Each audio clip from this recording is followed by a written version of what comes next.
24 पर एक बार फिर से पश्चिम बंगाल के रुझानों पर नजर डाल लीजिए। बीजेपी और टीएमसी में फिर कांटे की टक्कर शुरू हो गई है। बीजेपी 141 141, टीएमसी 136 136, 281 सीटों के रुझान हमारे पास है। 12 सीटों के रुझान आना भी बाकी है। बीजेपी और टीएमसी में कांटे की टक्कर चल रही है। 2-2.25 घंटे की काउंटिंग होने वाली है। उसके बाद भी जरा हाल देखिए। मानव जायसवाल और अजय उपाध्याय को जरा स्क्रीन पर लाइए। मानव भाई, ये क्या हो गया? आप तो 200 पार कह रहे थे, यहां तो 2.25 घंटा हो गया। 136 पर आप हैं, 141 141 बीजेपी है और आप मुस्कुरा रहे हैं। पहले तो आपके माध्यम से सभी को बहुत बहुत नमस्कार है मानव भाई। मुस्कुराते रहिए, ये बंगाल है। कारण इसका सीधा है कि भाई कितने चरण जो इलेक्शन के काउंटिंग हुए हैं, इसका अनुमान आपको लग गया होगा। और जिस तरीके से जो इतनी स्लो काउंटिंग जो चल रही है, क्योंकि पिछले बार जब 2021 की बात करें, 2024 की बात करें, 2019 की बात करें, तो मोटा मोटी 10-11 बजे तक हम लोग एक रुझान नहीं, एक तय निश्चित दिशा में हम चले जा चुके थे। लेकिन इस बार जिस तरीके से काउंटिंग हो रही है, जो बहुत स्लो काउंटिंग, मैं तो परस्पर अपने लोगों के साथ जुड़ा हुआ हूं, और जिस तरीके से स्लो काउंटिंग चल रही है, तो चलने दीजिए। इसमें शायद भाजपा को थोड़ा फायदा दिखता हुआ दिखे, लेकिन संध्या तक, शाम तक मां काली के दरबार में पूरा बंगाल इकट्ठा होगा और फिर से होगा जय बांग्ला। अरे कमाल है। अब देखिए, काउंटिंग 2.25 घंटे की हो गई तो कह रहे हैं काउंटिंग स्लो हो गई। मतलब मैं समझ नहीं पा रहा हूं कि अच्छा, बेईमानी तो नहीं हो रही ना? शुरुआती रुझानों में अभी कुछ टिप्पणी करना उचित नहीं होगा। 1-1.5 घंटे 2 घंटे में जब थोड़ी और स्थिति स्पष्ट होती है, तब इस पर चर्चा करें, उचित रहेगा। सर, तमिलनाडु में टीवी के जो है वो डीएमके गठबंधन को बचाने 1-2 घंटे प्रतीक्षा कीजिए, थोड़ी स्थिति और स्पष्ट हो, फिर इस पर टिप्पणी करें, फिर चर्चा करें, उचित रहेगा। सर, बंगाल का जो रुझान अभी आए हैं, हर स्टेट के लिए अभी बहुत शुरुआती रुझान है। पोस्टल बैलेट्स के बाद शायद 1 राउंड हुआ होगा या 2 राउंड हुए होंगे। थोड़ा इंतजार कीजिए, फिर इस पर बात करते हैं। केरला में आप लोग लीड कर रहे हैं, जहां हम लीड कर रहे हैं या जहां लीड नहीं कर रहे, सबके लिए स्थिति तो वही है कि ये शुरुआती रुझान है। थोड़ा इंतजार करना उचित है। केरल के अंदर आप लोगों को यूडीएफ को स्पष्ट बहुमत एक तरीके से मिल गया है। पवन खेड़ा ने लुक बदल लिया है अपना। दाढ़ी वाड़ी रख ली है पवन खेड़ा ने। अजय उपाध्याय, अजय भाई, ऐसा लग रहा है 4-4 राज्यों से बीजेपी के लिए खुशखबरी आ रही है। 4 राज्यों से, और आप सिर्फ केरलम में सिमट गए हैं। इसे कॉन्सोलेशन विक्ट्री मान लीजिए आप। Consolation victory. हम लड़ाई केरल में थे। हाँ। मनक भाई, आज जो है लोकतंत्र का महापर्व और उसका परिणाम है, तो हमें तो सच बात है कि जो भी जनता निर्णय लगी उसको स्वीकारना होगा और उसको सहृदयता के साथ बधाई भी देनी होगी। एक बात तो सच है, जिस तरह का जो रुझान दिख रहा है, यदि ये रुझान बदलेगा या ये रुझान इसी स्थिति में रहेगा, तब प्रतिक्रियाएं अलग अलग होंगी। बस सच्चाई ये भी है कि एंटी इनकम्बेंसी तमिलनाडु में दिख रही थी हम लोग को, और कहीं ना कहीं उसका ये रुझान दिख रहा है आपको।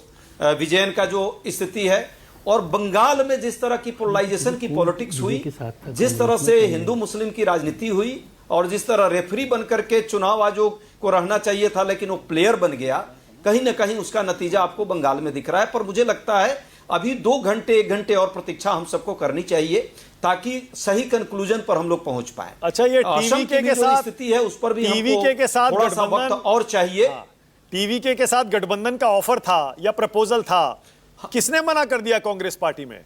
और राहुल गांधी चाहते थे क्या, या राहुल गांधी ने इनकार नहीं करेंगे? सच है कि देखिए सच है कि स्टालिन के साथ हम लोग का संबंध इंडिया गठबंधन के कारण भी है, और हमारा ये कभी ऐसा उद्देश्य नहीं होता है कि अपने पार्टनर को हम दगाबाजी करें ऐन मौके पर, जब समय और परिस्थितियां हो।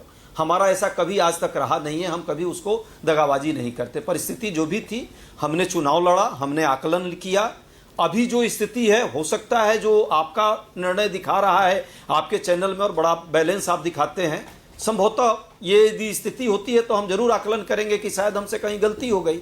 केरलम में भी जो निर्णय दिख रहा है जनता का, हमें तो एक सरकार मिली है, सच पूछिए तो यदि ये निर्णय सही रहेगा तो। और मुझे लगता है कि कांग्रेस पार्टी के लिए ये अपने आप में सुदूर दक्षिण से लेकर के सुदूर पूर्व तक का जो हमारा काडर है, काडर के लिए भी एक अच्छा संदेश है। बंगाल में हम लड़े हैं, सभी सीटों पर ईमानदारी से लड़े हैं। हम ऑप्शन नहीं बन पा रहे थे, हम सरकार बनाने की स्थिति में होते तो जनता हमारे साथ होती। टीएमसी से जो नाराजगी थी, कहीं ना कहीं उसका थोड़ा बहुत फायदा भाजपा को मिल रहा है, जो दिख रहा है अभी।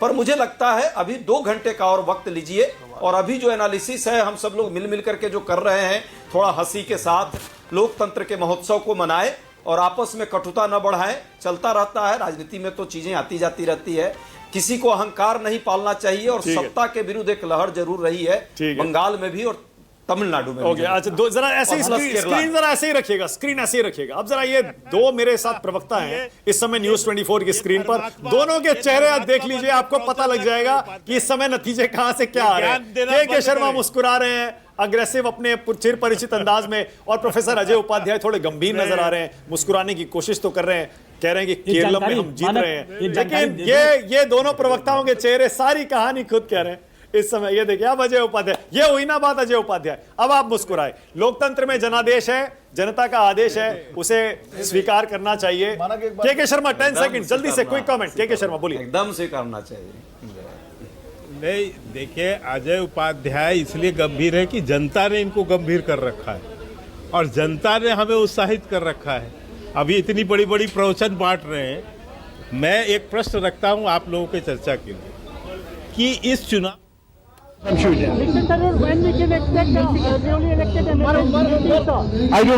don't know yet. Let us get the official. क्या कहेंगे? कितनी खुशी है? कितनी खुशी है? देखिए, खुशी तो आप सोचिए कि लोग बहुत खुश हैं, लोग बहुत खुश हैं। ये दोहरा जो चरित्र है इन लोग का। हाँ, के शर्मा जल्दी कंप्लीट करिए, शशि थरूर आ गए थे, जल्दी बोलिए क्या कह रहे थे। मैं ये कह रहा हूं कि ये जो जनता को मूर्ख समझती है कांग्रेस पार्टी कि हम बंगाल में विरोध में लड़ेंगे, पश्चिम और केरला में विरोध में लड़ेंगे, तमिलनाडु भी करेंगे और इसके बाद दिल्ली में आके हाथ मिला के कहेंगे हम एक हैं, और जनता इस देश की कुछ नहीं समझेगी। ये खामियाजा इनको इस कारण ही भुगतना पड़ा है, और अब आने वाले समय में मुझे लगता है कि विपक्ष शायद राहुल गांधी के नेतृत्व को स्वीकार नहीं करेगा, क्योंकि जिस तरह से राहुल गांधी ने राजीव रंजन आ गए, राजीव रंजन आ गए, उससे यही प्रश्न सर्व आपने चर्चा का विषय होना चाहिए। अरे श्रीकांत जी, बीच में आपके शशि थरूर आ गए थे, तो मैं मानक को कह रहा था कि शशि थरूर के बीच में आने से श्रीकांत शर्मा को दिक्कत नहीं होती, कोई दूसरा के शर्मा को दिक्कत नहीं होती है, कोई दूसरा आता तो दिक्कत हो सकती थी। शशि थरूर तो ठीक है, कोई दिक्कत नहीं है। और एक जानकारी और दे दूं, जो बीजेपी का अगर अभी मत प्रतिशत आप देखें, इलेक्शन कमीशन के आंकड़ों के हिसाब से अगर मत प्रतिशत देखें तो पिछली बार के ठीक उलट है। जिन सीटों पे बीजेपी, रुझानों के मुताबिक जिन सीटों पे बीजेपी आगे चल रही है, तो करीब 48% वोट जो है वो बीजेपी के पास है और 38% के आसपास टीएमसी के पास है। तो पिछली बार के उलट अभी तक के रुझानों के मुताबिक